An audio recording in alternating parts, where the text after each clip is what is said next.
Hello friends, मैं हूं विक्रम। आइए आज बात करें लो फ्लोर सीएनजी बस की, जो अब काफ़ी शहरों में ऐसी बसेस आपको देखने को मिलेंगी और ये कई कंपनियां बनाती हैं, जिनमें टाटा और अशोक लेलैंड शामिल है। और हम बात कर रहे हैं इन्हीं बसेस के स्केल मॉडल्स का, टॉयज़ का।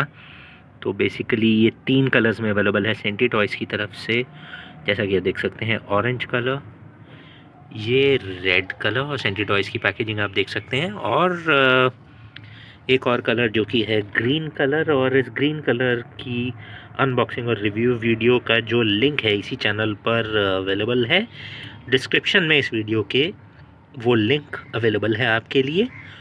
प्लीज़ ये वीडियो देखते रहिए और हम इस लो फ्लोर बस के टॉय के बारे में और डिटेल्स और एमआरपी लेबल वगैरह की जानकारी आपके साथ शेयर करेंगे। Thank you.